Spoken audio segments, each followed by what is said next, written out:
Listo, oin bai, vale. Listo da, no gaude? Bueno, hasi ingo gea. Lehen puntuan, abenduaren 15-ko bilkurako akta onartzea, zerbait ikusi dezue, komentatzeko. Bigarren puntuan, abenduaren 16-tik urtarrilaren 16-ra bitarte sinatutako alkate dekretuen berri ematea. Ez?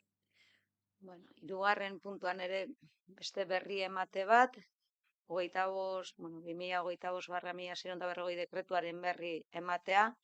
Beti kurioso daite zaidonen berri ematea hilabete berandugo, baina bueno, da justu Gabonetako opor egunetan, Ainoak ordezkatu nindula eta da, bueno, horren berri ematen duen alkate dekretua abenduaren 20-tik 29-ra bitarte Ainoak egin zitula alkate lanak.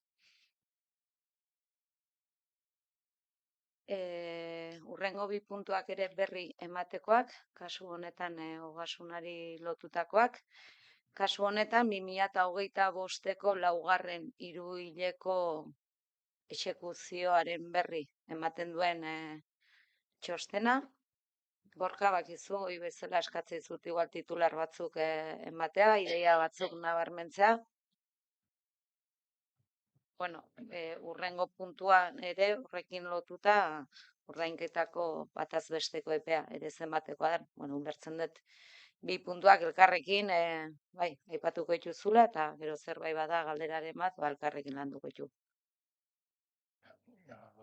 Ordainketa bataz besteko epean hori, egunen barruan gaude, 30 egun mugatzen ditu legiak eta 5,36 egunetan ordaindu ditugu. Guztira 2 milioi euro, 2 milioi euneko fakturak ordaindu ditugu hiruhileko honetan. Eta, bueno, ohiko bidean, mesa inongo likidezia arazorik egon. Ejekuzioari dagokionez, bueno, hau batzordean pasatako dokumentua da, bueno, jakin bakizue, urte bukara dala, bueno, azken egunetan faktura askotxo iristen diala, eta, bueno, gaur egungo errealitatea beste bada, askoz ere ejekuzio altuagoa daukagu, baina, bueno, finean hau da pasazaizuen dokumentua, eta, bueno, likidazio hemendikan hilabete txora egingo dugu, eta hor ja datu definitiboak izango ditugu. Baina, bueno, lehenera beste hiruhilekoetan esandakoan aritikan, diru sarreran aldetikan, zapategiko eremuaren diru sarrera hori daukagu, berezia aurten, 6. kapituluan, erabat ejekutatu izan dana. Diru sarrerei dagokionez ere, fondo forala jakin gogoratu, asko igo dala aurten errekaudazioa gora jundulako, eta bestetikan, bueno, zuzeneko zergak goiko bidetik jondia, bai zeharkako zergatan, izioan, uste baina obra gutxiago ikaritu dira, eta orduan ejekuzioa beste urtetan baino zertxo bait bajoago izan da 42. Gogoratu kasu hauetan oso zaila izaten dela asmatzea, eta gutxi gora bera beste urtetako mediak hartzen ditugula aurrekontuak egiteko orduan.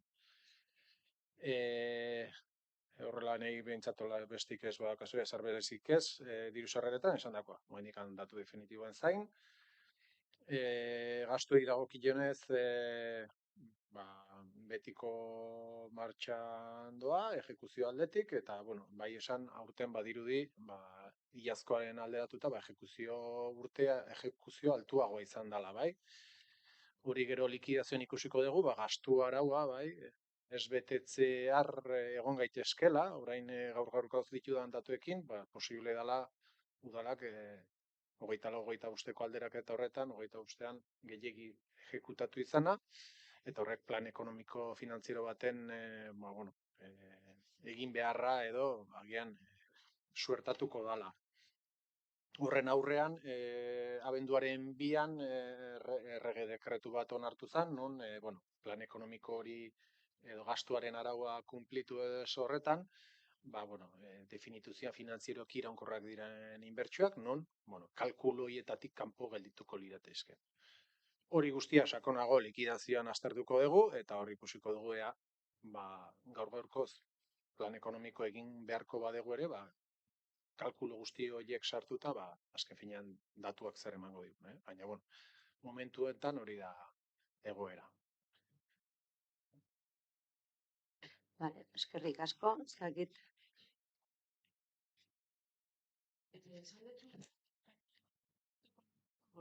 Handela.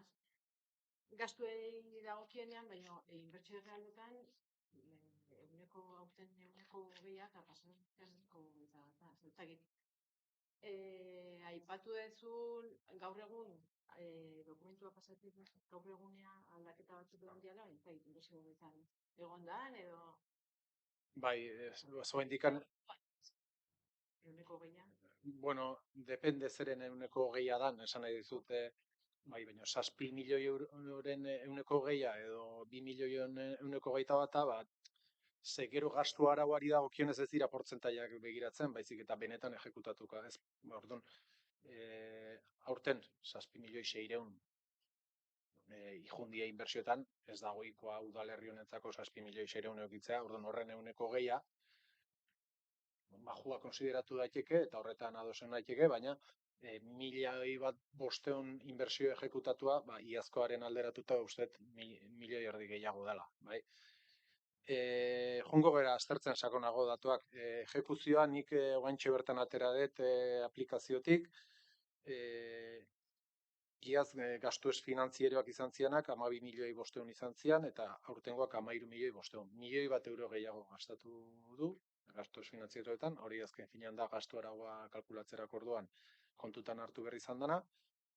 Horri kentzen zaio zer dagoen finantziatuta beste administrazioen aldetik, iaz milioi 500 egon zen finantziatuta, aurten finantziazio gutxiago izan du, orduan horrek kenketa horretan ere beste milioi erdi galtzen du udalak, hau da, ja milioi bat goitikangoaz, bai, kalkulan arabera, eta orduan orain falta zaiguna da finantzieroki, inbertsioetatik zeintzuk izan dira finantzieroki sostenibleak edo legeak diona. Horiek sartuko ditugu eta datuek ematen dutena. Hortxe, momentu honetan horiek sartuko kontutan izan gabe, plan ekonomiko batera joan behar dudala. Baina esandakoa, ikusi beharra dago, zeintzuk konsideratu behar dian, azterketa hori oraindik egin gabe daukat, zeintzuk dian finantzieroki sustengarriak, bai. Baina hori guztia, ba, batzordetan eta adieraziko da.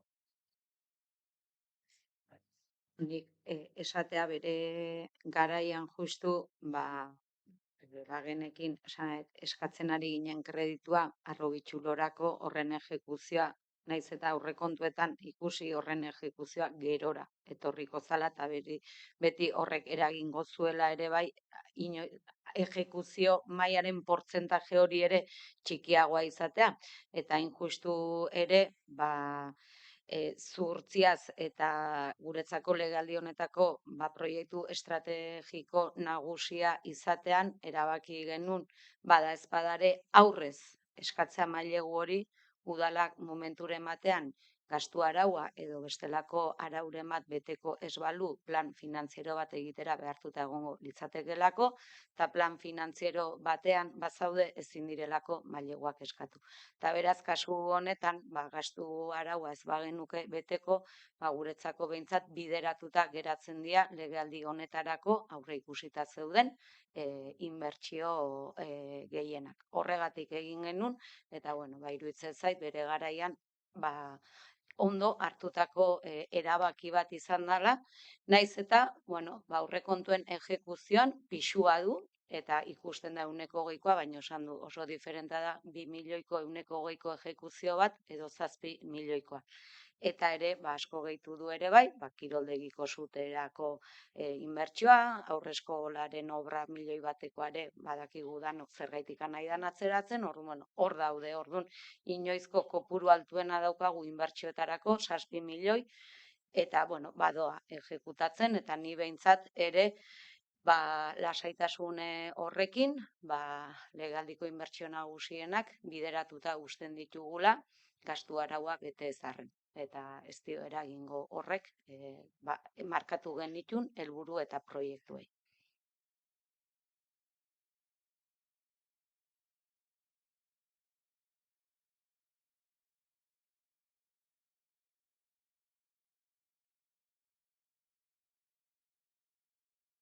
Itzalin dut. Hala utziko dugu. Eskerrik asko. Vale. Seigarren punturako iratxeri pasako diot hitza, Oria ibaian aginan altxutako ontzirelekoa egiteko itsasle horreko jabari publikoa okupatzeko emakidaren baldintzak eta preskripzioak onartzea. Bueno, 2024ko uztailaren 19 hasi zen aginako altxutako ontziralekoaren tramitazioa kosta zen, itsasle horreko jabari publikoa okupatzeko administrazio emakila eskaera eginez. Ura agentziari ere baimena eskaera egin zitzaion eta 25ko otsailaren 28an ontziralekoa eta merenderoa egiteko baimena eman zuten. 2024ko urriaren 10an Kostasen egindako altxutako ontziralekoaren itsasle horreko jabari publiko okupatzeko administrazio emakida eskaera errege dekretuz bidez izapidetzea. 25ko apirilaren 1an administrazio eskualdaketa ematen da Madriletik Eusko Jaurlaritzara pasatzen da ebazpen eskumena. Eta orain, 2025ko abenduaren 4an, Eusko Jaurlaritzako portuan itsasgaien eta itsasertzaren zuzendaritzak altxutako ontziralekua eraikitzeko oinarrizko proiektua gauzatzeko ebazpen proposamena igorri du. Bertan, itsasle horreko jabari publikoa okupatzeko administrazio emakida emateko baldintzak ezartzen ditu, ontziralekua eraiki ahal izateko. Eta, udal idazkariak ere txostena egin du, azterketa egin da gero, eta proposatzen dena da udalbatzan onarpena ematea emakidako baldintzai.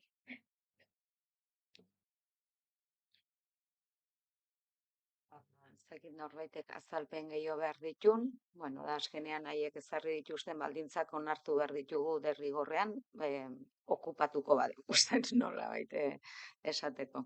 Beraz, alde? 13 boto aldeko. Beraz, hau batez onartzen da Oria ibaian aginagan altxutako ontziralekoa egiteko itsasle horreko jabari publikoa okupatzeko emakidaren baldintzak eta preskripzioak. Nik puntu honetan anekdota bat, okerrez banago ez, Jaurlaritzatik esan zitzaigun eskumena Espainiako gobernutik Jaurlaritzara pasazanean justu aztertu zuten lehen espediente hau izan zela. Beraz, aginako enbarkaderoak izango du eskumenen gaia gora eta bera da honontan, begira, esku orde aldaketa hontan, aginako enbarkaderua izan omen da lehen espedientea. Ez, iratxe, ala esan zitzaigun. Orduan horratik ere, kostatu da gehiago, iristea ere, atzeratu da ere, inbeste gai hau, justu tokatu zitzaigulako eskumenen transferentzia bete-beten. Hurrengo puntua, 7. puntua, Europa bidezkoago eta klimatikoki neutralago bat lortzeko ekintzara agotzeko alkate itun berria berrestea. Ainhoa?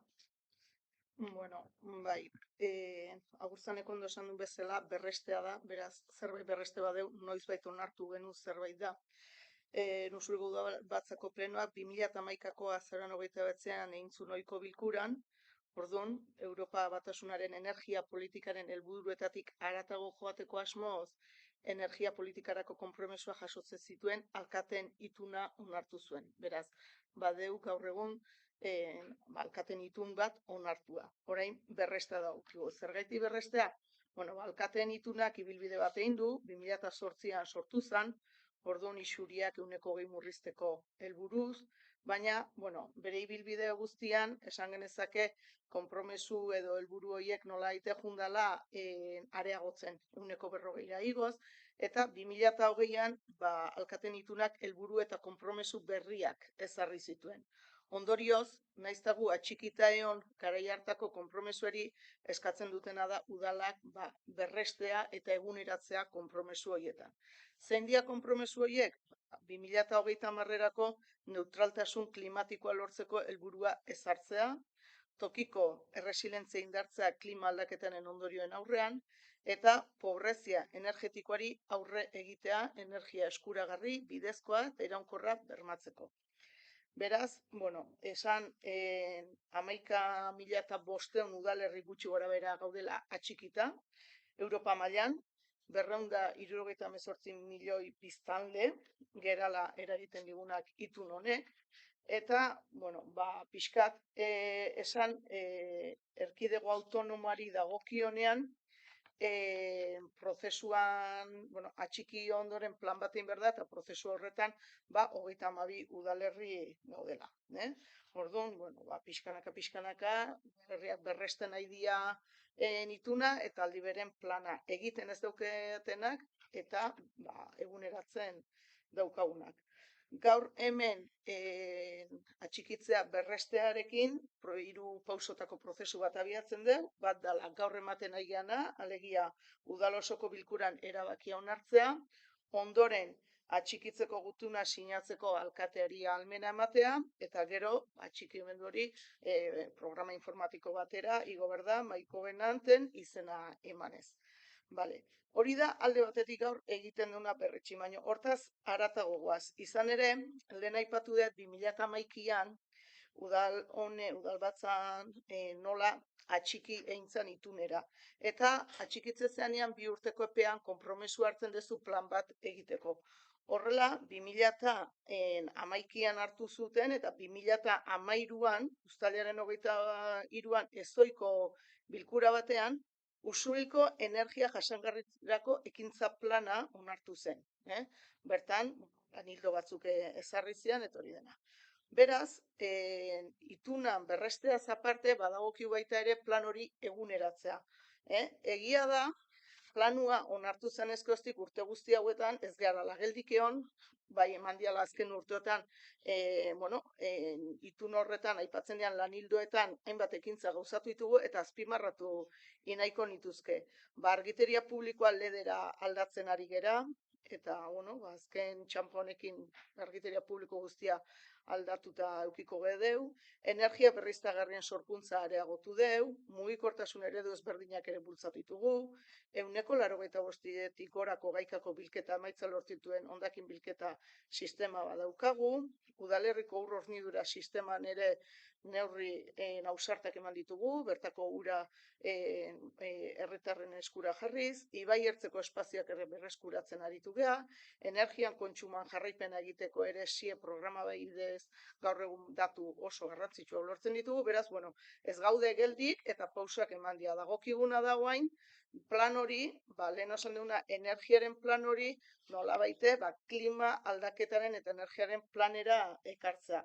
Eta horretarako, bai batzordean ere aipatu genuen, ez gea abiatzen utxutxetik, ez dugu bain bapatean plan bat egiten hasi behar, hor baditugu erkidego autonomoko legeak, 1/2024 trantsizio energetikoa, lehen aldaketa klimatikoaren legea, hau da 5.000 biztanletik gorako herriek eduki behar duena, baina iruditzen zaigu, eta hemen gauden askok ere parte hartu dugu trantsizioko sozialaren sorkuntza prozesuan, bertan landu diala hildo guzti hauek, eta lan handi bat dagoela ina, nolaite misioa finkatuz gogoratu, irkaten itunan 2050ko jartzen daula neutralki klimatikoa izatea.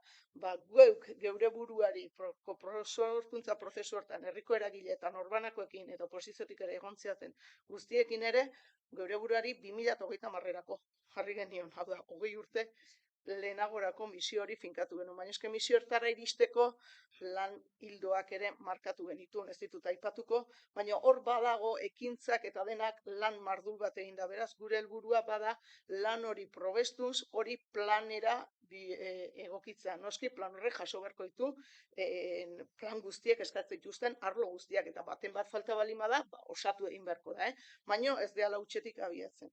Ondorioz, hoxe da, gaur dakarkiuna, berreste itunan, baina gehitu indiogu berresteari, irizpenian ikusten duzuen bezala, lehenengo puntua izango litzake alkaten itunarekiko atxikipena berrestea, bigarrena izango litzake trantsizioko sozialaren baitan, alkaten ituna eta 1/2024ko trantsizio energetikoa eta aldaketa klimatikoaren Euskal Erkidegoko legeak eskatutako usulgo klima eta energia plana zehaztea, eta hirugarrenik esan dutena alkateari ahalmena ematea, Usulgo udalaren izenan aipatutako eta ituna izenpetzeko, eta erabaki honen berri, alkateen itunaren bulegoari ematea.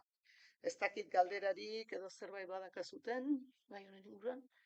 Ez komentatzearen, berez plana egun bieko zala gauzatuta 2026ko otsailerako, eta ikusita gazeta urtarrilaren 29an nekez iritsiko garela plan hori epean gauzatzera. Ez dakit, orain arte agian astirik ez da egon, baina beste behin berandu desera.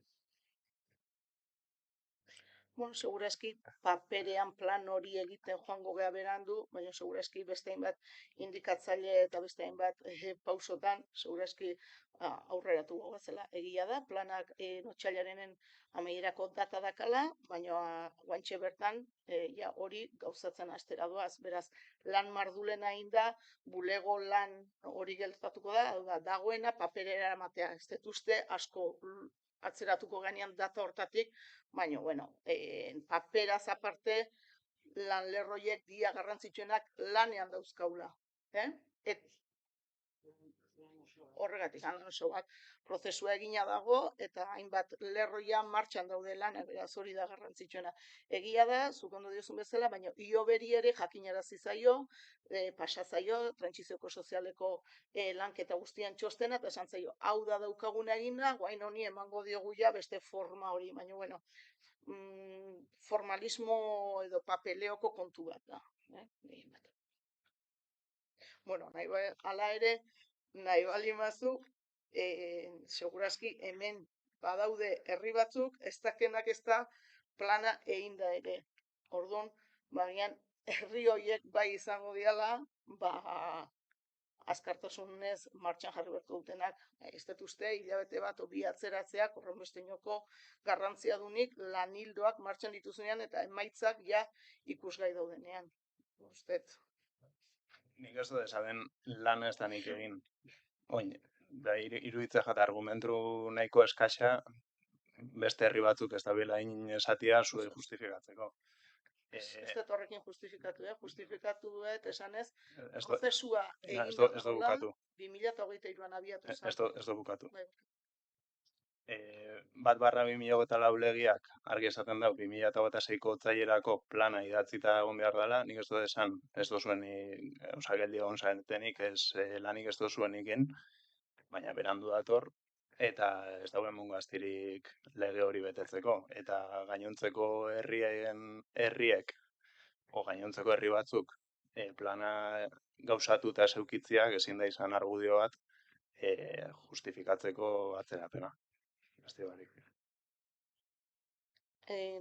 Argudioak esan dizkitzun, alegia 2023ko sorkuntza prozesu bat abiatu genuen, eta luze eta zabal hartu genuen denboa, herritarrekin, herriko eragileekin, eta denekin lantzeko, eta landua dago hori, dokumentu horri falta zaiona da ematea, formalismoa eta estruktura, bestera bateko estruktura bat. Orduan, ez dut uste, ikararrezko inkumplementu horikan, edo egiten ari gean ikan. Horregatik esan dizut, segurazki badaudela arazo larriago duten beste herri batzuk, eta ez dut argudio bezala hori erabiltzen, baizik eta uste dutela lana eginda daukagula, falta zaigula papelea pasatzea. Oraindik hala ere, hilabete bat falta da. Ezin dezu ez da dezuk esan, ez deuni beteko. Gaur gaurkoz, epea ez dalako iritsi. Bestelako iritzirik, orduan bozkatu ingo dugu, alkate itun berria berrestearen alde. 13 boto aldeko, beraz, hau batez onartzen da, Europa bidezkoago eta klimatikoki neutralago bat lortzeko ekintza areagotzeko alkateen itun berria berrestea. 8. puntuan, Garbitania Oiartzun udala bazkideen esateko, ino? Bueno, Oiartzungo udalak Garbitanean sartzeko eskara egin zion Garbitaniari behari, abenduaren 10ean, 2025ko abenduaren 10ean. Hilabete berdinean, 16ean Garbitaniako batzar nagusia elkartu ginen, gu ere bertako kide ganez, eta Oiartzunei onespena eman zitzaion, eta kide izateko bete beharreko baldintzak zehaztu zitzaizkion. kapital handitzearen bitartez, 130.000 euroko ekarpen bat egin behar du, eta 62 partizipazio berri sortzen dira kapital horren handitzearen ondorioz. Kapital handia gotze horretan, lehenik noski, legak hala diolako, kide gedanoi, hau da, Usurbil, Hernani eta Astigarragako udalak lehentasunezko eskuratzeko eskubidea daukagu, beraz, hori da plenora dakarkiguna, alegia eskubide horri uko egitea, Oiartzunek partizipazio horiek bere egin ditzan. Horretarako, batzordearen azalpenak eman genituen, batetik izan Garbitaniaren eskaera horria, bestetik izan Garbitaniakoa administratza finantza arduradunaren idatzia, non zu adierazten duen Oiartzungo udalaren sarrerak ez dielako aparteko kosturi sorraraziko inungo gainontzeko udalei, horrez gain daukagu Usuliko udaleko idazkariaren txostena, eta baita ere kontu hartzailearena. Beraz, pixkat hori da dakarkiguna, alegia, lehentasunezko eskubideari, hau da, partea idetzak eskuratzeko lehentasunezko eskubideari uko egitea. Eta irizpenak diona, hoixe be izango litzateke. Lehena, Oiartzungo udalaren eskaera dela eta Garbitania SM Sozietate Publikoan bazkide izateko Usurko udalak partizipazioak erosteko lehentasun eskubideari uko egitea. Eta bigarrena, Garbitaniari, Sozietate Publikoari, jakinaraztea hartzen dugun erabakia. Ez dakik galderarik edo badakazuen.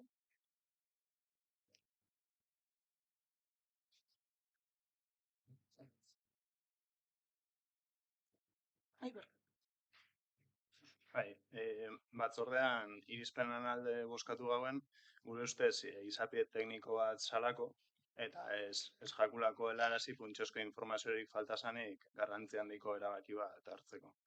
Ondoren, eta informazio garrantzitsu berria ikusita egiaztatu dugu, ez dagoela aldez aurreko azterlan ekonomiko-finantziari horik, ez eta erabaki horrek udalentzat izan dezakeen egungo eta etorkizuneko aurrekontu eraginen balorazio argirik era. Egiaztatutako erabaki batez ari gara, baliabide publikoak konprometitzen dituena, eta udalak sozietate publiko batekin lotzen duena, mugari gabe. Baldintza horietan ez da onargarria itxu-itxuan bozkatzea. Eta guk, oso argi utzi nahi dugu, EAJ-PNV ez dago udalen arteko lankidetzan aurka. Guk defendatzen duguna da, edozein erabaki datu objektiboekin, txosten ekonomiko zorrotzekin eta iraunkortasun bermeekin hartu behar dela. Eta horregatik gaurko bosketa bertan bera ustea eskatzen dugu, informazio hori eduki arte, eta horrela ez baldin bada, gure kontrako botua emango dugu. Ez iritzi politikoa aldatu dugulako, baizik eta erabaki bat bermatzeari uko egiten diogulako, eskaditekeen gutxieneko informaziorik eduki gabe. Batu azte izuet, batzordea iteula astebete intzala, batzordean aurretik beste bosei bateun lehenago dokumentazio guztia igo zala, denbora eukitzen duten batzorde arte aztertzeko. Batzordea pasondoren plenora arte ere, beste aste eta 2 egun edo pasaia, tenuko momentutan ez zate gerturatu, erabaki hau bertan bera uzteko informazio gehiago eskatzera. Orduan, harrigarria iruditzen zait, gaur hemen esatea, iteula 15-20 egunetik dauzkatzuen 4 txostenek nahikoak ez dituzuela esanez. Nik ustean dut, beste zerbait horren atzetik, izan ere, esan dizut, finantza arduradunan txosten bat dago, oso atuagoa beharko zenukete eskatu, eta emango zitzaizuen.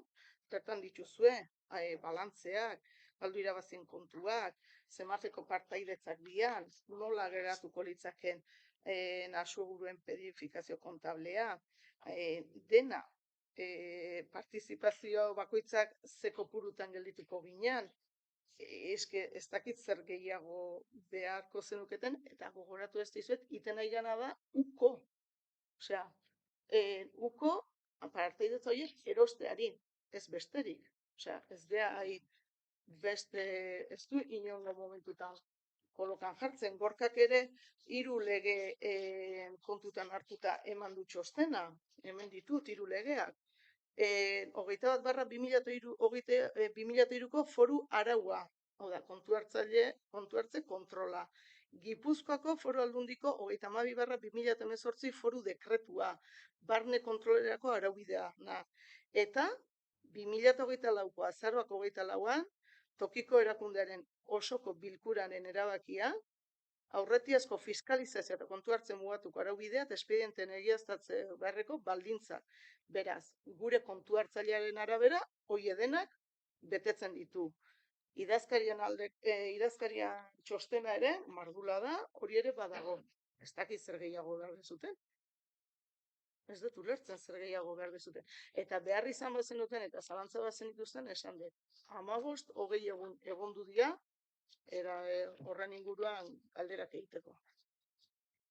Nik bai Ainoak esan duen bezala, dagokian partetik behintzat eskatzea, hau zuzenean esan baino, aurrez behintzat esatea.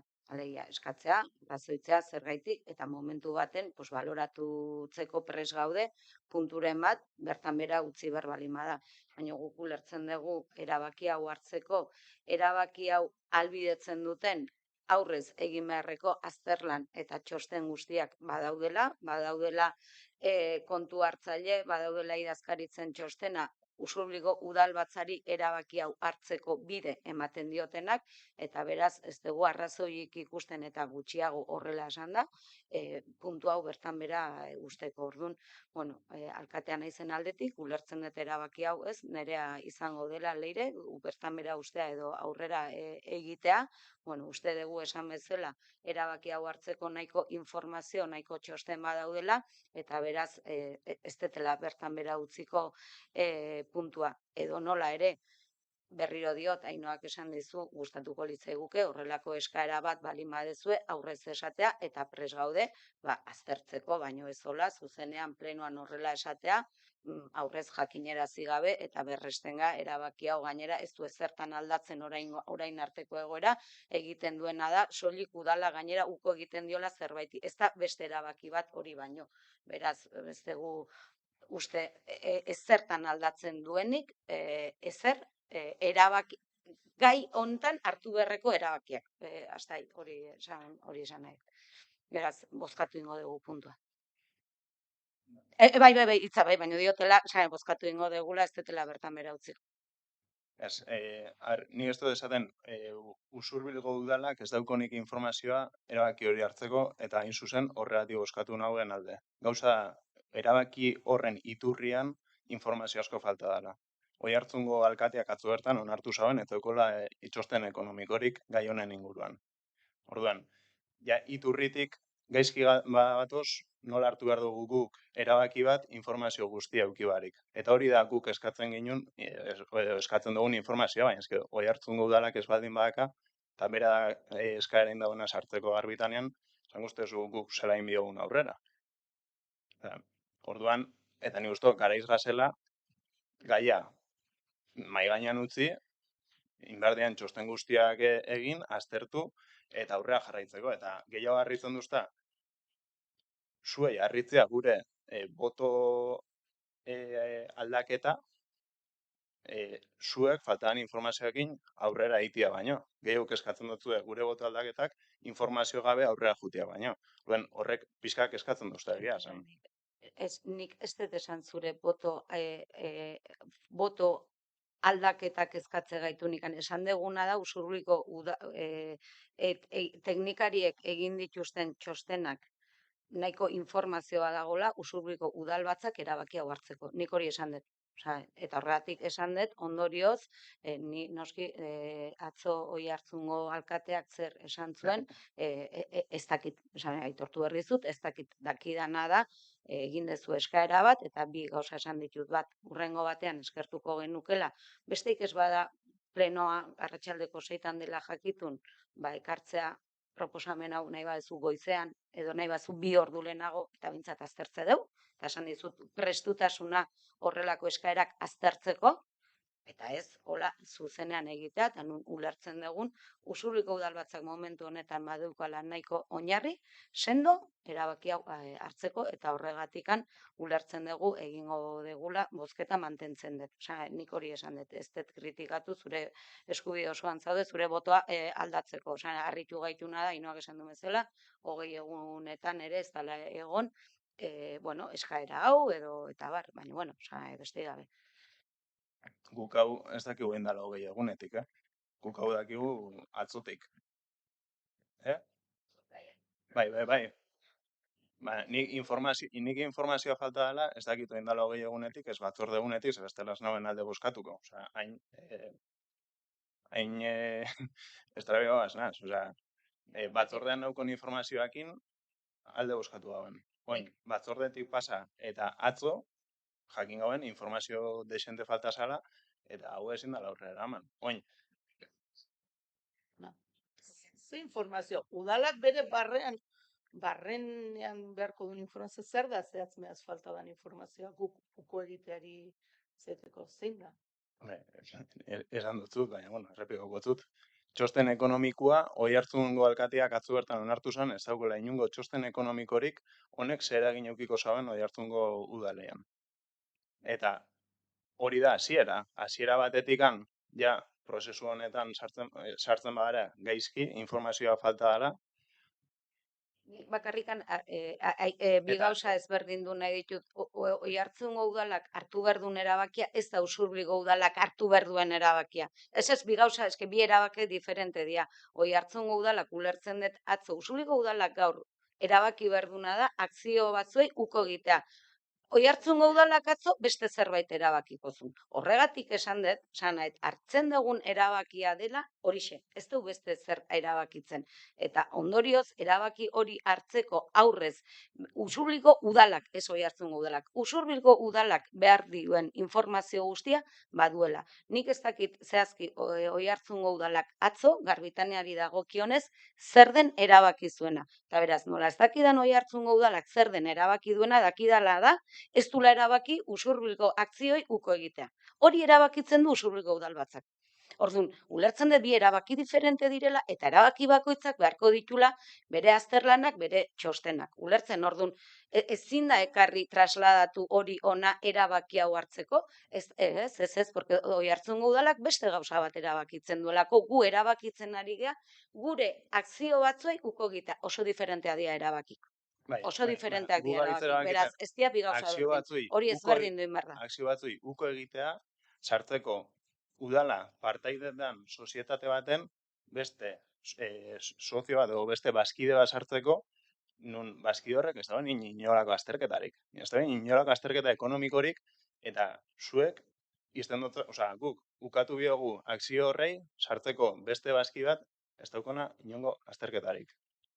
Hori da erantzukizun politiko aukitzea? Gure ustez ez.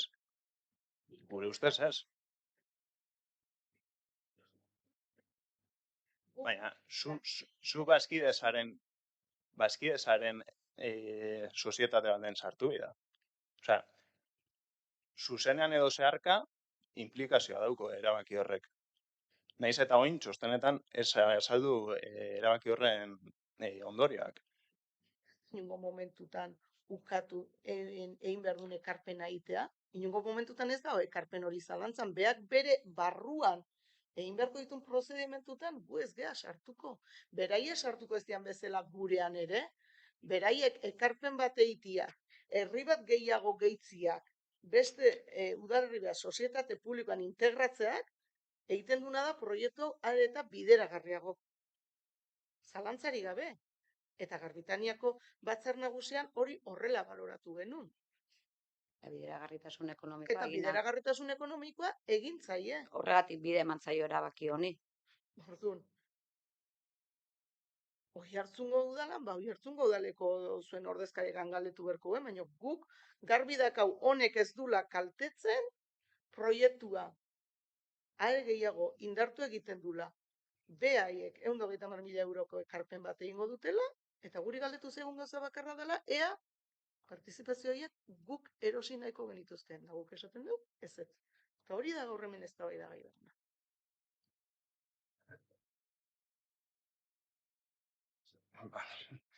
Ez do jarraitu eztabaidatzen, baina eski ez. Bueno, uste esan ditugula, Bai. ez dakit ideia gehiago berriri dagoen, bestela esan den nire iritzia zein den, Petri? Ni barkatu ulertzeko, batzutan asko kostatzen zait dena ulertzea. Egia da batzordean hori dena alde bozkatuko genuen. Claro, me pierdo un poco, ez dakit zure informazioa, bueno, lo que has dicho ahora del Ayuntamiento de Oiartzun, hasta qué punto, si es que me he perdido, o sea, sinceramente te digo, no sé hasta qué punto, porque es verdad que aquí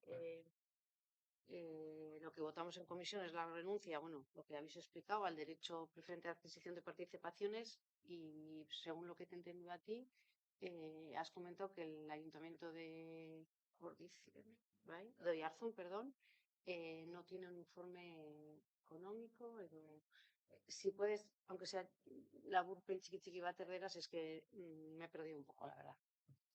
O sea, lo que he comentado es que el propio alcalde de Oiartzun ayer mismo dijo que no tenía ningún informe económico financiero sobre este tema, sobre entrar en Garbitania o no.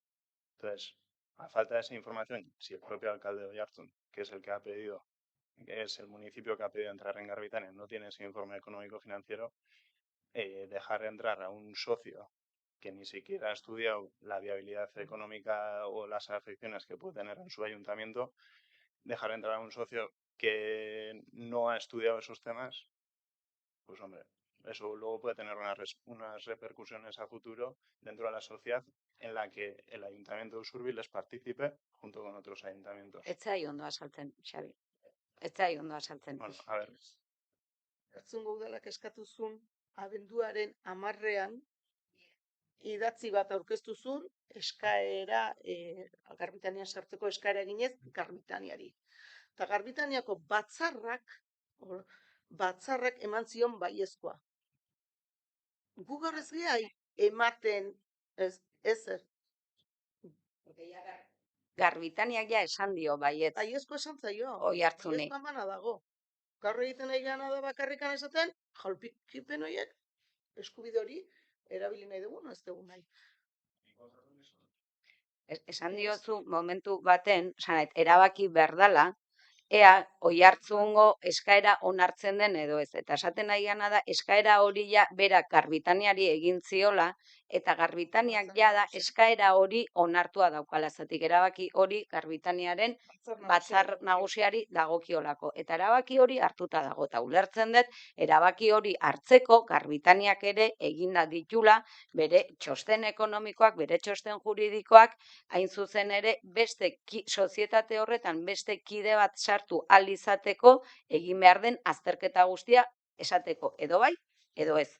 Beraz, gaur erabaki horren ondotik datorren ondorio bat da bozkatzen deguna. Horretik esan dut gaur atzo Oiartzungo udalak ez dakit zer landuzun eta zer erabakizun zein zen puntua. Ez dakit, Xabi. Ez dakit, eta beraz, hala izan bazan, ni ez naiz nor esateko zuri ez dalala ez dakitelako. Beraz, ez ditu zure hitza zalantzan jartzen. Esaten detena da, ziur, Oiartzungo udalak atzo erabaki zuena. Eta gu gaur erabakitzera goazena, bi gauza diferente diala. Eta gu gaur soilik erabakitzen deguna dela, akzio batzuen lehen espena, zainoa, uko egitea beste baten mesedetan. Punto, hori da, ez gea beste zer gehiago bozkatzen. Zer gehiago bozkatzen, baina guk ez bagotzagu uko egiten akzio horrei, Oiartzun, guk eta beste udalerriek ez bagotzi uko egiten akzio horrei, Oiartzun ez da sartzen, nahiz eta Garbitania nahi izan. Baina, bueno, edozein kasutan, que yo lo que digo es, Oiartzun, vale, en Garbitania se le ha aceptado que entre a formar parte. Pero si una vez que entra a formar parte nosotros renunciamos a las acciones prioritarias, en ese caso Oiartzun entraría con sus problemas económicos financieros que pueda tener y luego nosotros, dentro de Garbitania, que somos parte de la sociedad, bueno, también tendría unas implicaciones. Solo digo eso. Y lo único que decimos es que dejemos el tema encima de la mesa hasta que tengamos toda la información y todos los documentos económicos financieros. Dejar encima de la mesa. No decimos apartarlo ni votar en contra. Decimos dejar encima de la mesa hasta que tengamos toda la información. Una vez que tengamos toda la información, pues ya veremos. Pero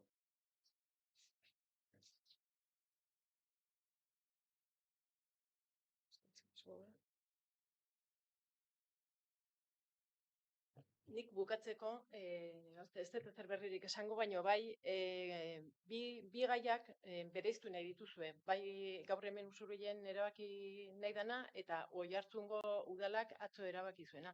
Baino bia lotuta dihoazti. Osea, guk hemen gaur erabakitzen deguna ez bali bada aurrea juten, Oiartzungo udala ez litzateke sartuko. Eta egia da, garrantzitsua dela jakitea, kide hartuko ditugun lagunak ze baldintzatan sartuko dian. Ni galdera Bata bat bestearekin ingoiz. lotuta dihoa. Ni galdera bat ingoizuet, berriro diot, ez dakitelako zer erabaki behartzun atzo Oiartzungo udalak.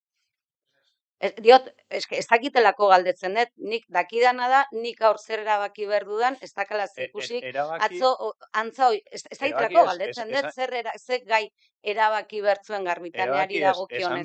Esan dugu, alkatiak berak esan zauela, ez daukola txosten ekonomiko finantziorik. Baina ze testu ingurun baitan, ze gaien baitan, zer erabaki hartzeko, oso diferentea da, noski. Ze erabaki hartzeko. Galetzen dut, Xabi, galetzen dut ez dakitelako, nahietelako kontestualizatu nondik datorren alkatearen momentu baten esaldi hori. Mozinua, gure taldeak aurkeztu zuen mozinuan gaian inguruan. Itzein zaben eta onartu zaben ez daukola inongo txosten ekonomiko finantziorik. Orduan, nik argitzeko, zuen taldeak mozio bat aurkezten du, ez, diot, kontestualizatu nahietelako, eta ulertu nahietelako, benetan zer dan erabakia, hau da, oso erabaki zehatza, eta bestean nundi zetorren esaldi hori eta zergatik datorren erabaki kontestualizatu nahiet. Zuen alderdiak sartzen du mozio bat, zer eskatzeko zeintzan mozio horren helburua. Udalian eskatzen informazio gehiago, ez daukien informazio ekonomiko finantzierorik gai honen inguruan, Garbitanean sartzearen gaiaren inguruan, eta eskatu zabien, bertan bera usteko txosten guztiak euki arte.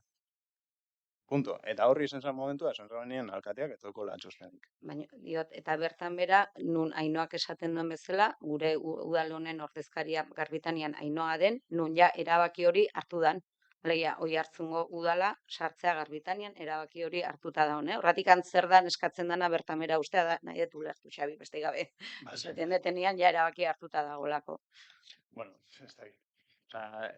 Ez bozuen nahi ulertu, nahi dut esaldi hori kontestualizatu, eta nola ez naizen pleno hortan egon, ez dakitenako zerren ari da datorren zerabaki hartu bertzan, eta zergaitik, nahi dut jakin, Oiartzungo alkateak, zergaitik, momentu baten hori esaten du, nahi dut kontestualizatu ez dakitelako, eta da galdera, hain naiz egiten. Gure taldeak informeak eskatu zitulako, eta ez zazelako, horregatik. Esan nahi dut.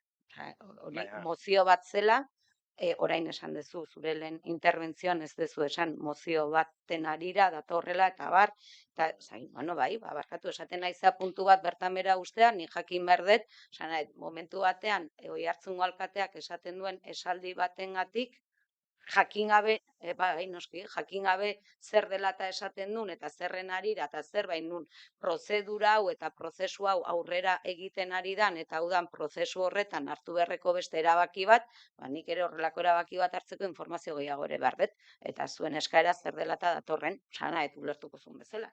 Nahi bakarrik esatea, Oiartzungo alkateako izan du, baina ez badakit ze testu ingurutan eta bar, eta horretik esan dut bi erabaki diferente diala, hartuko zirenak, horretik diot. Orduan da, atzoko gaia zan, zuek aurkeztutako mozio bat, ez Garbitanean sartu edo ez. Ere hartu berreko erabakia zan, mozio bat ezan Garbitanean sartzaren inguruko, bueno, quiero entender. Sí, nik ez dut esan. Horrek argi duzu gaia honea, eta beraz nik ere erabaki bat hartzeko. Atzo izan zen. Esaten nahi da, esan dizut lehen ere, atzo izan zen, deitu dago. Erabaki hartu mozinoan inguruan, zer erabaki hartze zauen, eurak ikusiko daue. Baina gauzia da, ez da, alkate berak onartu zaula ez dagoela txosten ekonomiko finantzierorik. Punto. Guk eskatzen ginen, etxoitia, euki arte informe guztiak. Punto. Hemen nik uste gehiago luzatzea ez namesik, baina gauzak udalbatzan behidatuta ez da gaitz zerrendan, zuen zatan behidatuta urgentzizko mozio bat sartua da, inkluso eskatzen dena da, Garbitania zero zaborreko informeak, ez Oiartzungo udalana baizik eta Garbitania zero zaborrina. Ez da hemen nik uste gauzak nahasten nahi diala, ez dugu ahaztu behar hondakinak urte luzetan zertarako erabili dian, tenkatzeko, eta nik uste hau, bide eta norabide berdina doala. Hemen hartzen den erabakia oso simplea da, uko egitea. Oain, beste udalerritan bezala, eta Oiartzunen ere, azken ordun sartutako mozio baten arira, eta gauzak nahastu nahian, bazabiltzate, norberak egiten ditu bere kalkuluak. Baina hemen, hartzen den erabakia, esan da. Simplea eta argia da. Ez bozue nahi, aurrera jarraitu nahi baduzue informazio falta horrekin, aurrera zuek. Baina gu ez gara hor egongo. Nian sartu ginean, akzioak 1000 euro balio zuten. Badakizu guen zema balio duten? Akzio bakoitzak bikoitza eta pasata. Bikoitza eta pasata. Eta ez gaude dirua balio horiek irabazteko. Beste gauza batzuteko gaude. Gaikako bilketa eraginkorrak eukitzeko. Eta 185 gaikako bilketa dauko baita de, bilketa sistema hori daukaulako. Orduan, bueno, hemen nik uste beste joko batek eskabiltzatea. Hementxe hain itzan zuzenean Oiartzungo alkatearekin, esan diot pixka zer, esan du bere hitzak ez zirela zehazki horiek izan, eta ere prozesu honetan momentu baten erabaki hau bertan bera utzi berrote dan edo ez, berak esaten du badagoela nahiko informazio eta aurrera egiteko. Eta ointxe bertan, agoberarekin zuzenean, WhatsApp ez nahi nulako jakin ere, atzoko, ointxe bertan agoberarekin WhatsAppen, eta noski aurrera egiteko hemen manipulazioare badagolako. Hasta ahí. Beraz, nik ere ziurtasuna eukin nahi nun, nik esan dizut aurrez, lehenuokarri izan bazenun puntu hau lehenago plenoaren aurretik, bai ingo genitun igual ere egin beharreko kontraste guztik, Xabi. Eta gestioak, eta eskertuko nizueke berri beste batean, balbada aurrez egitea. Ezimada eta momentuko, zea hontan ere erabakiak hartu inbar dira, erabakiak hartzeko nik kontestuak behar ditut, arrazoia behar ditut, jatorriak behar ditut, eta momentu hontan esan dakoan, Joanarekin zuzenean, beraz, esan dit aurrera egiteko puntuarekin. Eta berak hori esan da ere, eta zehazki Ainoak ere esaten zian, berresten naiz hartutako erabakian, bozkatu egingo degula. Beraz, bozkez badago beste zer, bozkatu egingo dugu. Alde? 10 boto aldeko, Kontra? 3 boto kontrako, Eta beraz, abstentzioa. onartzen da, Garbitania sozietate publikoan bazkide izateko Oiartzungo udalaren eskaera dela eta Usurbilgo udalak partizipazioak erosteko lehentasunezko eskubideari uko egitea.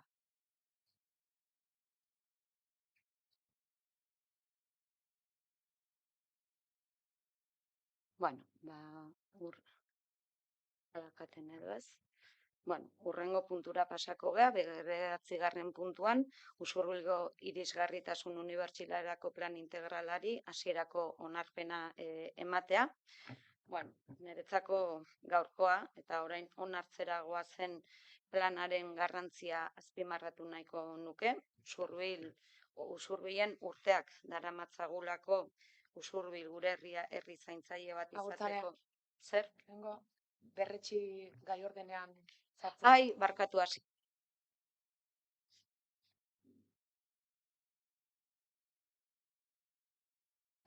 Badakizue puntu hau diktaminatu gabe datorrela, batzordean hasi ginen, ez zigun eman denbora dokumentuari EAJak egindako ekarpenak aztertzeko, adostu genuen batzordeaz gain beste lansaio bat egitea, bilera egin genuen, hor landu genitun egindako ekarpenak eta adostasunak, eta bilera horrek emandakoarekin konpromisoa hartu genuen, dokumentua berritzeko, aurrez akta bat bidali zitzaizuen bilera horren akta, ea ados ote genden hartutako eta adostutakoak hoiek ote ziren, ulertzen dut, bueno, nik erantzun nun, ustakit besteok norarekin hitz egin dezuten edo ez, baina ulertzen dut baiezkoa zela, eta beraz akta hori oinarri egin dena da dokumentua berritu, eta gaur, bueno, ekartzen den dokumentua da, 3 alderdi politikoen artean ere, azken asteetan, bueno, edo egunetan egon diren hartu emanetatik eraikitako adostasun horiek erantsi dira. Beraz, gaur emanatu den dokumentuan, horiek reflejatzen dira. Eta beraz, diktaminatu gabe dator, eta beraz, egin behar deguna da, aurrez bozkatu, gai ordenean sartuko degun, eta gero egingo dugu gaia landu. Ni hasi nahi zuzenean gaia lantzen. Beraz, esandako aurrena hori bozkatuko dugu, gai ordenean sartu edo ez. Beraz, alde? 13 boto aldeko, 2006-2009 usurbileko irisgarritasun unibertsaleko plan integralari hasierako onespena ematea gai ordenean sartzea onartzen da. Bueno, hori esan da, esaten nahi nintzen bezala, behintzat planaren aurkezpenerako hitz batzuk egingo ditut, dakit azkenengo egunetan luz eta zabal aritu gehala honen inguruan, baina lehen esaten nuen bezala, uste dut gutxitan onartzen dituela udal batek gisa honetako planak, eta plan honek duen dimentsioagatik paskatzen du behintzat, esan bezala egitea aurkezpen planaren 2 edo 3 zertzela da eman. Eta esaten nuen bezala, bueno, urrats importante hau ere guk kokatzen dugu Usurbil herri zaintzaileagoa izateko norabidean egiten ari garen lanketaren barruan. Herri zaintzaileak eskatzen digu zaintzak eta zaintzaren erronkari dimentsio guztietatik heltzea, eta dimentsio guztietatik ari geanean ere eskatzen digu irisgarritasunaren kontzeptua generoarena bezala transversal bihurtzea gure udal jardunean eta gure udal politiketan, eta plan hau osatzeak ere norabide horretan urrats importante bada, Usurbil denona eta denontzat izango den herria izango bada. Plan honetan badaude aldaketa garrantzitsuak, planaren izenburuak berak dio, irisgarritasunerako plan unibertsala, eta hori dator Euskadiko irisgarritasun unibertsalaren estrategiak ikuspegi eta lanketa berri hori ekarri zuelako. Estrategia horrek eskatzen digu EAEko erakunde guztiei, udaloi ere noski, ingurune fisikoaren irisgarritasunaz haratagoko neurriak hartzeko eta irisgarritasuna modu integral eta oso batean erreparatzea.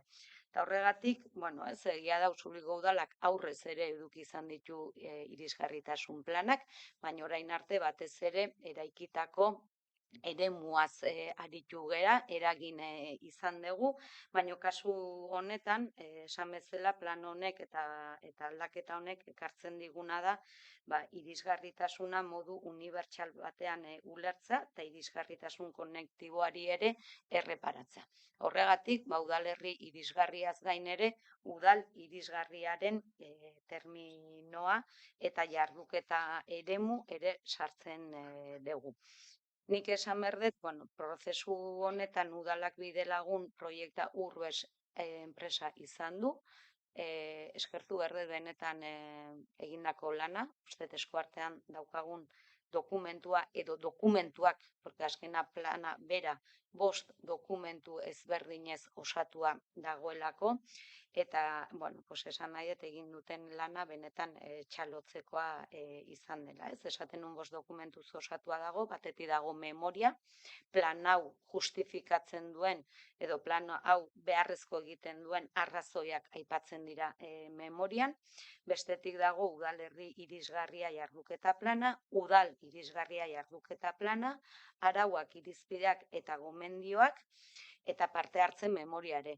Pixka bat plan hau ere, azken hilabetetan landu dugun plana da, 2 esparru ezberdinetan elkar osagarritzen aritu diren 2 esparru. Alde batetikan udal barruan, plan honen jarraipenerako, idazketarako udal teknikariz osatutako lantalde bat egon delako lanean, eta baita ere, herritarrekin ere hainbat parte hartze saio ere egin dira, eta horiek dira hain zuzen ere memorian jaso direnak, ez? Eta gero, uste dut ere, eranskin oso interesgarri batzuk. Eta gero, lehen aipatu dut, saiatu gea ere, azkenengo egunetan ere, alderdi politikoetatik, oposiziotik egin diren ekarpenei bide ematen, gaur balik eta adostasun handienarekin iristea uste dut gai honek horrela eskatzen duelako. Plan honen indarraldia 4 urterako plan bada, 2026-2029 plan unibertsalaren sortzezko oinarrietako bat bada neurri zehatzak eta egingarriak jaso behar dituela esaten da, eta beraz ez dela egiteko dagoen guztiaren zerrenda huts bat izan behar plana, seguraski orain arte idatzi diren plan asko izan diren bezala. Eta zentzu horretan, irizpide hori oinarri hartuta, saiatu gea benetan plan errealista bat idazten, plan gauzagarri bat idazten, nolabaite udal honek dituen baliabideetara doitua, baliabide ekonomiko, zein pertsonetara ohituak. Era guztietako jarduketak daude, esku hartzeak, neurriak deitu nahi den bezala, eta oso dimentsio ezberdinekoak, batzuk badira nolabaite arinagoak edo xamurragoak, ez dutenak hainbesteko inbertsioa eskatzen, beste batzuk aldiz, inbertsio potoloetaz hitz egiten ari gara, eta horregatik baloratu genuen, naiz eta planaren indarraldia 4 urtekoa izan, 30-etik aurrera ere jasotzea zer den egin beharko litzatekena, eta albada hoiei bide ematen hastea. Zentzu horretan, 2 jarduera eremu dauzkagu, udalerri irisgarria, batez ere ingurune fisikoan eragin nahi duen jarduketa eremua, eta jarduketa plan hau ere 4 ardatzen bueltan egituratzen da. Batetik, hiri ingurunea, garraioa, eraikin publikoak, espazio eta jarduera pribatuak, 4 ardatz, eta ardatz guztira 29 neurri jasotzen dira. Eta aipatuko nituzke 29ak zerrendatzen ez naiz hasiko, baina bakarren batzuk. Eta da, santuenean egitera goazen inbertsioa, gainera kokatu nahi dut urbanizazio proiektu hau badatorrela auzotarrekin batera, duela 2 urte egindako parte hartze prozesutik eratorri zen auzoplanean jasota dagoen esku hartzea da, eta gainera badakizue 2026ko aurrekontuetan gainera jada jasota dagoen esku hartze bat, inbertsio handia eskatzen duena, eta horrekin hasiko gea. Etxaldian ere esku hartzen jarraitzen dugu, Etxaldi auzoak berak ere irisgarritasun plan propioa du, irisgarritasun plan horretatik 2 fase jada amaitzear gaude, San Esteban kalearen irisgarritasun baldintzak hobetzea, eta hor garrantzitsuena izan da irisgarritasun baldintzak hobetuko baditugu kotxeak kentzea, eta oinezko eremu bihurtzea, eta 2. faseko lanak amaitzear daude, eta amaitzear dago ere, Etxaldia eta kale nagusia lotzen ditun igogailuaren lanak. Eta beraz, fase horretan plan horretan beste 2 fase geratuko liratezke, eta lehen 4 urteko honetan, behiko zonaldean, leheno garai batean zeon aurparkean, eragin nahi dugu. Beste eskuartze importante bat izango da udaletxe inguru hau ere irisgarriago egitea, eta horri ere ekin nahi diogu, eta horrekin batera ere osasun ambulatorioko sarbideak ere egokitzea.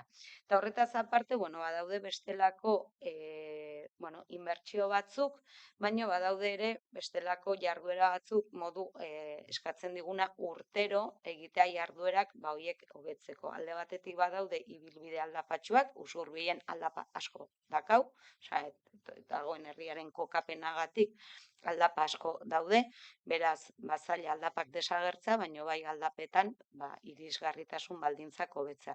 Eta hor gure ustez, identifikatua daude eta planak jasotzen ditu, 3 eremu lehentasunezko direnak. Alde batetik, Alperroburu, Atxegalden, San Inazio eta Bolmonte kaletan. Eta beraz, hor aurre ikusten ditugu aktuazioak, arindu ahal izateko aldapa hori.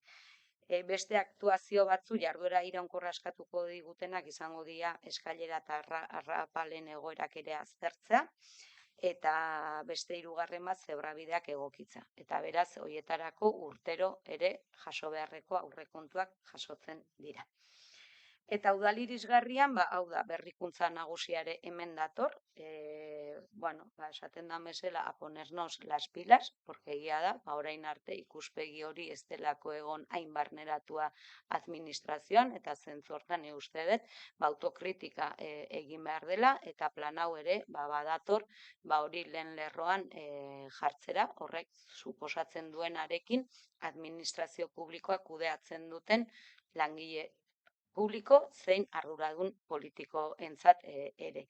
Eta horregatik, kasu honetan ere plan hau, 6 ardatzetan egituratzen da, batetik ardatz garrantzitsuna da formakuntza eta kontzientziazioa, eta horri begira neurri asko jasotzen dira planean, udalak bideratu beharreko informazioan, komunikazioan eta gobernantza ereduan ere arreta jartzen du, eta beraz, zer aldaketa egin beharko liratezken irisgarritasun unibertsalaren bidean, baita ere udal izapidei ere egiten die begiratzen dio, eta hor, izapideak begiratu beharko dira, beste eremu bada aisialdia ongizatea eta garapena, arau eta 6. Arau esparrua, 5. eta IUP-aren kudeaketa eta komunikazioa. Atal honetan, 18 jarduketa baino gehiago jasotzen dira. Badaude gauza askoz gehiago, baina nik hemen utziko nuke planaren aurkezpena.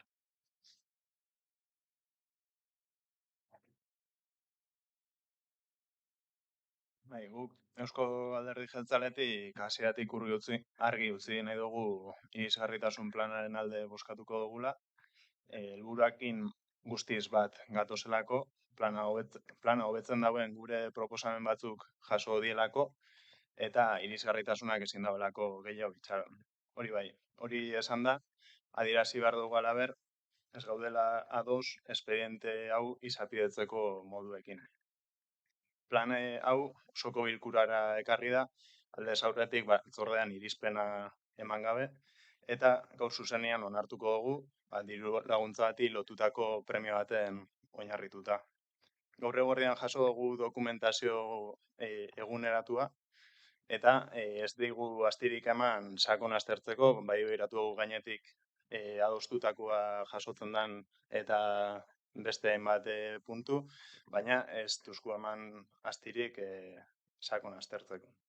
Eta kontu honekin, gauzak argi esan bide, aipatzen den diru laguntza hori 2023 urtekoa da, edo 2026an gaz, beraz ez gaz ustekabeko larrialdi baten aurrean. Espediente hau, edozein arrazoi dela medio, ez da garaiz iritsi, eta ez da behar bezala izapidetu, eta orain prozesuan amaieran azkartzeko ahalegina egin da, eta iritsi da gaurko pleno hontara. Erantzukizunagatik eta koherentziagatik eta planaren edukian sinesten dugulako ez dugu honen onarpena atzeratuko eta ez dugu blokeatuko, baina erantzukizun instituzionalagatik ere jasota utzi nahi dugu ez diela gaiak izapidetzeko modu zuzena eta gobernu taldeari eskatzen diogu etorkizunean errespeta itzala udalaren denborak, organoak eta prozedura arruntak. Esan bezala, planaren alde bozkatuko dugu, baina ez dugu babesten gaur osoko bilkura honetara ekarri diren moduak. Bakarrik Xabi gehitzagatik eta esan nizun aurrekoan plan hau ere alkate dekretuz onartu ziteken. ziteken eta karri dugu plenora. Plan honi ere beste dimentsio bat eta beste zabat eman nahi zelako. Beraz, izapideak mantendu dira eta plenora ere urgentziaz gaiak ekarri daitezke eta egin dugu egin daitekeena. Bai, egin daitekeena. Plan honen lanketan ere aspaldi hasi ginen eta esan nahi txaste ona ere orain arte. Dekretu bidez egin daitekela esateak ez dau justifikatzen erabilitako forma. Alkatetza dekretu bidez egin baldin bazan, eta osoko bilkurara ekartzea erabaki baldin baduzue, gutxienekoa da osoko bilkuraren ohiko prozedura respetatzea eta aurretiazko batzordea barne.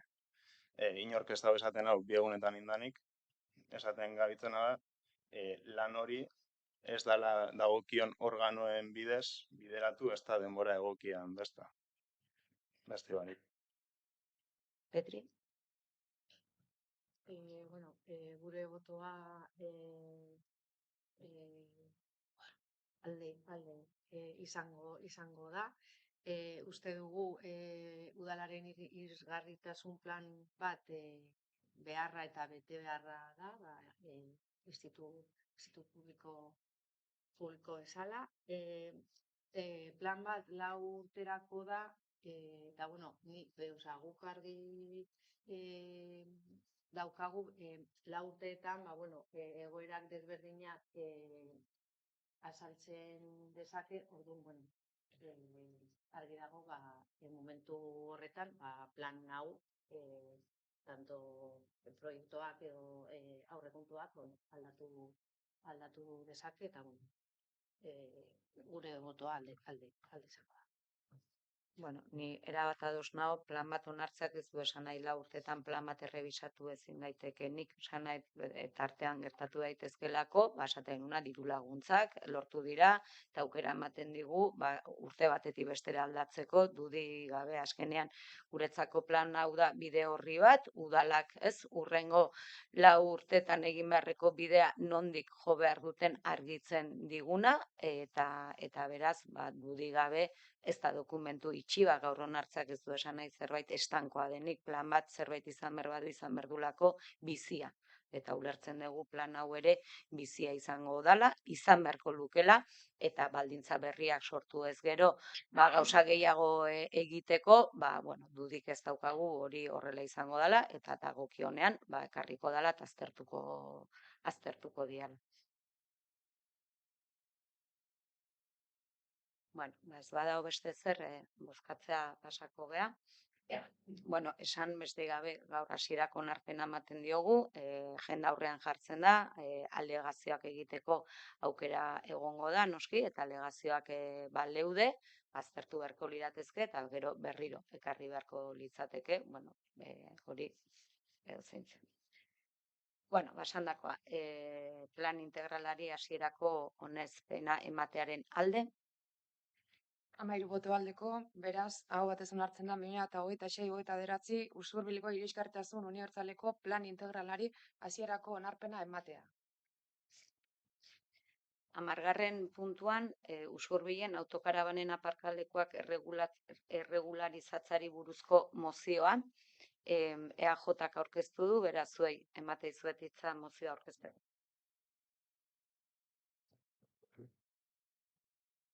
Azken urteetan, nabarmen handitu da autokarabanen eta etxebizitza ibilgailuen erabilera. Mugikortasun eredu eta turismo ibiltari gisa. Fenomeno honek, Usurbil inguruko eta Gipuzkoako beste udalerri batzuetan ere gertatzen denak elkarbizitza erronka planteatzen du. Espazio publikoaren erabilerari eta ingurumen kudeaketa egokiari lotutakoa. Eta honek, udal mailako erantzun orekatu bat eskatzen du.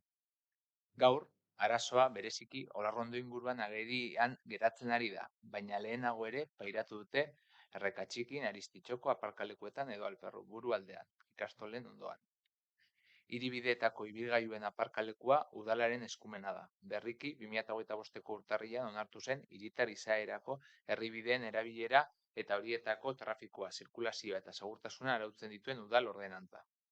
Baina regulazio argirik ezean, gatazka errepikakorrak sortzen dira. Denbora luzez irauten duten aparkaldiak, espazio publikoaren okupazio desegokiak, hondakinen edo izurien arazoak eta udaltzaingoaren jardunerako zailtasunak. Horrek guztiak araudi argi batean oinarritutako antolaketa proaktibo baten beharra adierazten du. Gipuzkoako hainbat udalerrik aurrerapausoak eman dituzte ildo horretan, ordenantza espezifikoak onartuz, gune arautuak prestatuz eta denbora mugak ezarriz.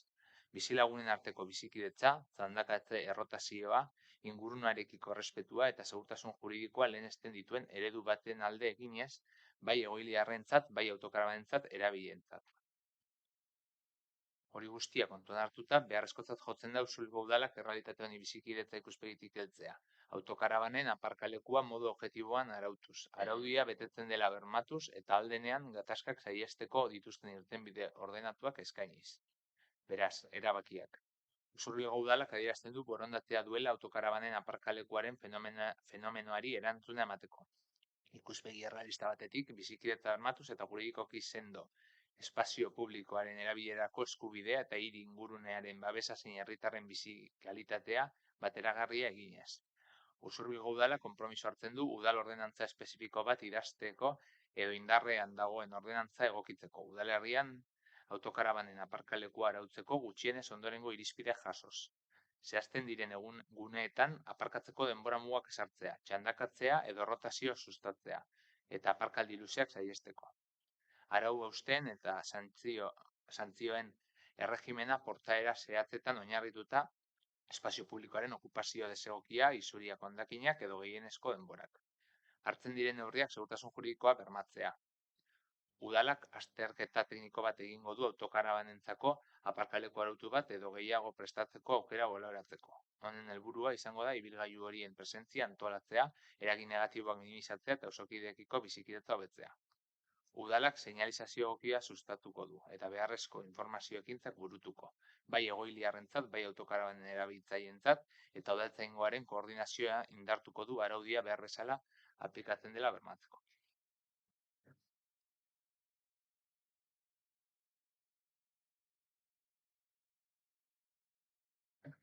Bueno, lurraldean landu genuen baita demozio hau, azalpenak eman genitun bertan, baina bueno, gaurkoan ere emango ditugu. Ez zaigu arazo bezala izendatzeko adina iruditzen, udal honen momentu hontan arazo larriagoa baitu, beste gai batzuekin, baina bueno, arazo bezala gu behintzat ez dugu bizitzen, udalean erregistro bidez ez dugu kexari jaso, eta orokorrean badago, azken aldian jendeak badu, ekarpen edo proposamen bat baldin badu, eta registro bidez behintzat ez dugu bat bera ere jaso. Horrek ez du esan nahi, ez da nikan gaia landu behar, horran ados gaude. Eta ados egotetik aparte, eske horretan gaude. Hau da, azterketa tekniko bat egitea aipatzen dezute, eske azterketa hori egiten nahi geha. Badakizu udala 3 lantaldetan antolatzen dela, lurraldea antolaketa eta herritarrak. Lurraldea lantaldean teknikariak eta udaltzaingoa, ingurumenekoa eta arduradun politikoa gaude. Eta azaroak 26an, hau da mozio hau sartu aurretik, gai hau lantzen gaitu ginen. Izan ere, udaltzaingoak ere, badaki eta ipatu du, Olarriondoko garapena dela eta eremu horretan kokatzen dian autokarabana horiekin, epe motxean, lanketaren bat edo egin beharko dela, inguru horretan, bizitzen jende asko hasiko delako, eta autoak kokapen hori hartuko dutelako. Esan bezala, mozioa aurkeztu aurretik ari ginean horretan, egungo gogoratza zein den jakiteko, lehenengo erabakiak hartzeko jakin behar delako eta diagnostiko zehatz bat jakin behar delako, zegunetan, zenbat dauden, udalerrian zenbat furgoneta kanperizatu erroldatu ditugun, kanperizatuta horietakoak zen neurri dituzten, udalak ere neurri horietako ibilgailu izan autokarabana, furgoneta, kamioientzako kokapenik eskaintzen aldun, beraz horretan gaude. Eta informazio guzti hori lurraldea batzordera eramango da.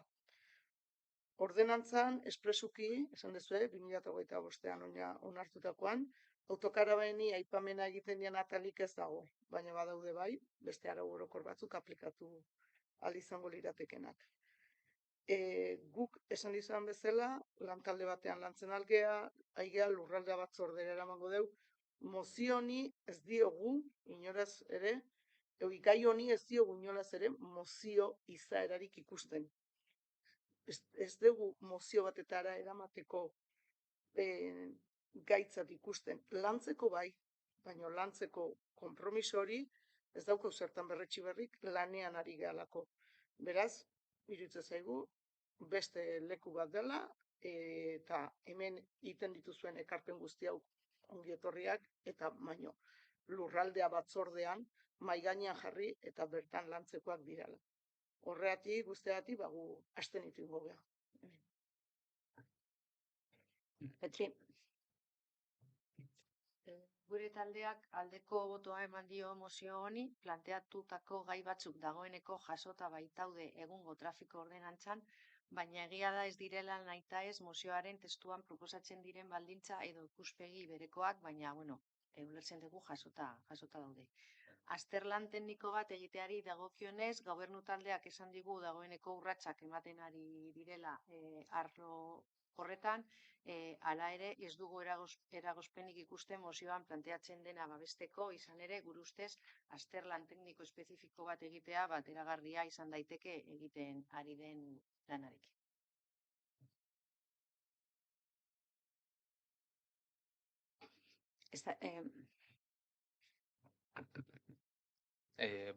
Lehenik eta behin argi utzi nahi dugu, inorrek zalantzarik izan ez dezan, gaur hona ekarri dugun mozioa, ez dela inorrek eraso datake bat.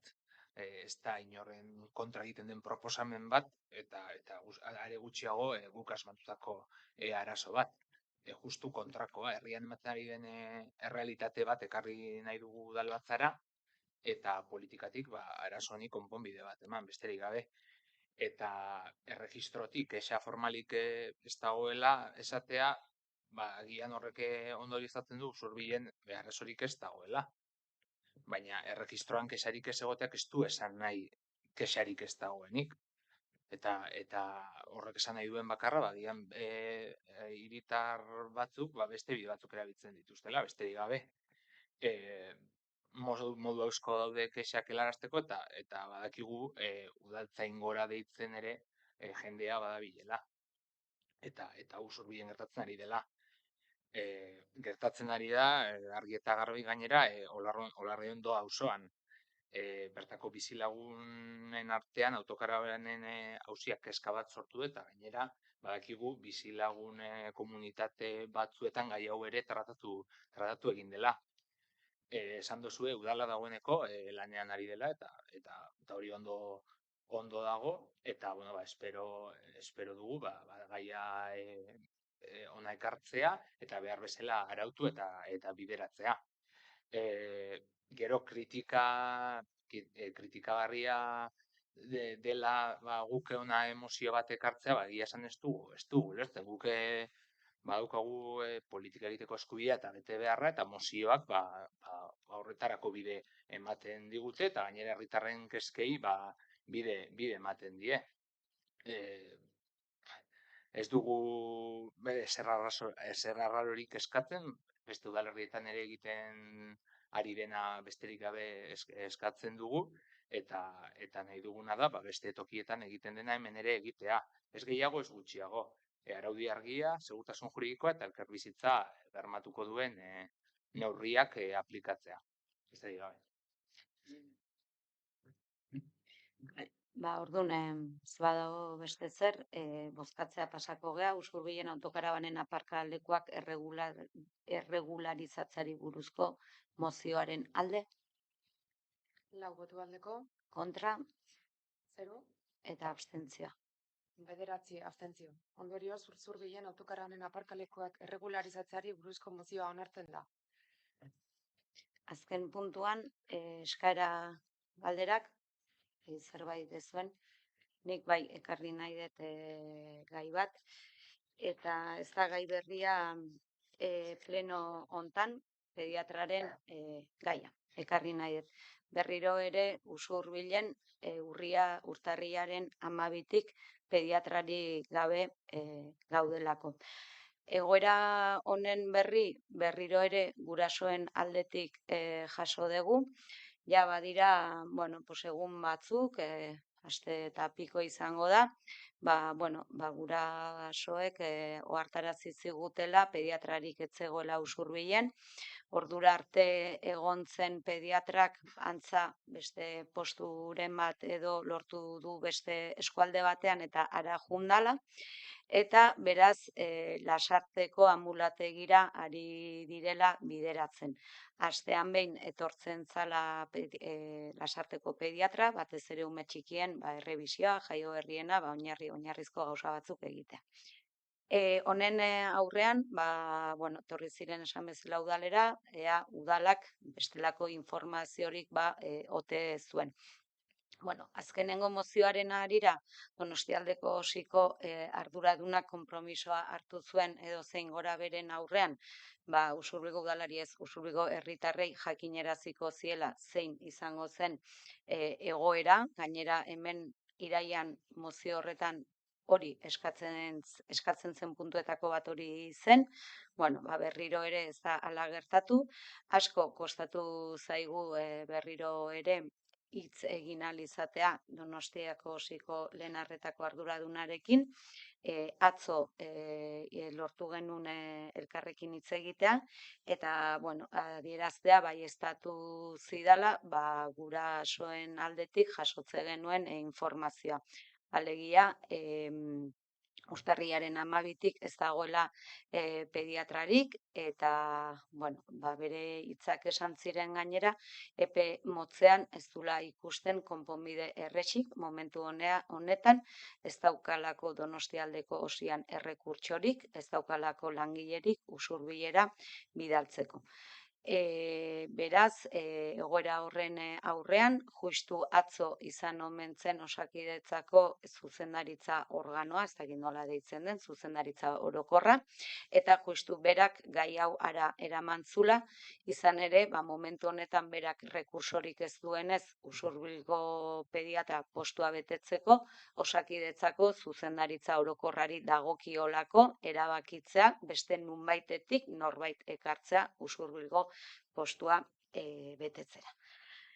Orduan, nik esan nion, informazio hau berriro ere udalaren ahotik herritarrei helarazi egingo zitzaiela, berak jakitun da, eta aurreratu nion, berriro ere, gurasoen artean, herritarren artean, egoerarekin haserrea dagoela, egoerarekin ezinegona dagoela, berriro ere esan nizkion, eta adierazi nion ere, Osakidetzako zuzendari orokorrari gutun bat bidaliko diogula, Usurbilgo egoeraren berri zein den adierazteko, eta benetan eskatzeko neurri eraginkorrak hartzeko Usurbilerako. Ulertzen dugu pediatria zerbitzua oinarrizko zerbitzu badela, Usurbile 6.500 biztanle dituela, eta oinarrizko zerbitzu hori bermatu egin behar dela, Usurbilgo haurrek behar dutela erreferentziazko pediatra bat izan, ez hilabetero pediatra ezberdinak eduki,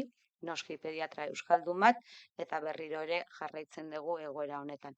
Nik uste dut Osakidetzak bizi duen arazo estrukturalaren ondorio dela hau, ez dela kasualidadea, dagoen antolaketa gabezia, falta, aurreikuspen faltaren ondorioak dira hauek, orain dela 5 hilabete hemen ginen egoera honetan, eta 5 hilabete geroago berdin jarraitzen dugu ez okerrago, momentu honetan ez dagoelako inor Usurbilgo pediatra postua betetzeko.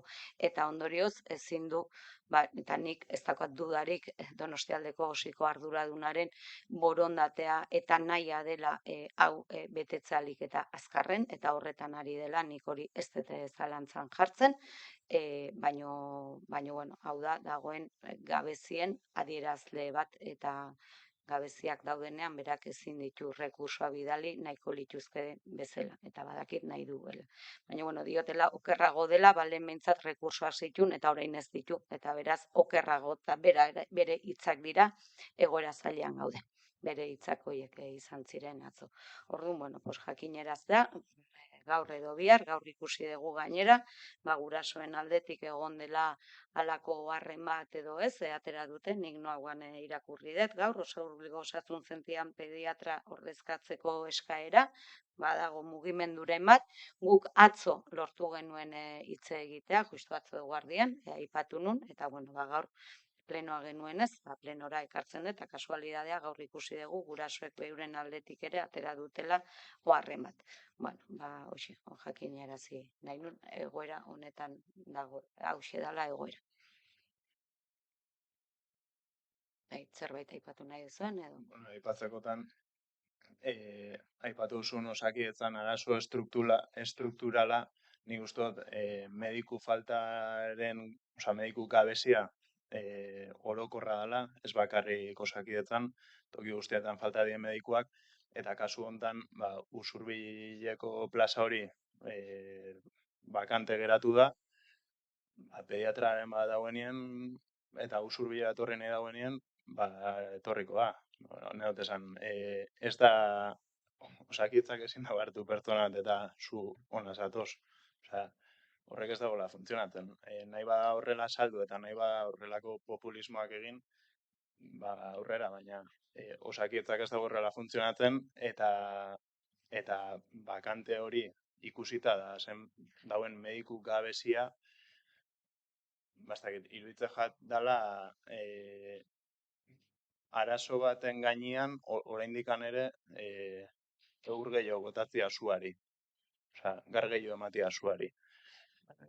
Hitzak populismoa balin bada, nik eman dut informazio bat zein den egoera, eta esan dut arazo estruktural baten ondorio dela. Hori populista balin bada, zuk ikusi. Hemen ere egoeraren inguruko azterketak egiten ditugu ere bai, eta da ere bai, gure ustez, konklusio bat. Ados egongo gea edo ez, baina hori ez da populista izatea, eta beraz, nire hitzetatik hori ondorioztatu badezu, horratik esate dizut, hau ez dela populismoa, hau da errealitate bat.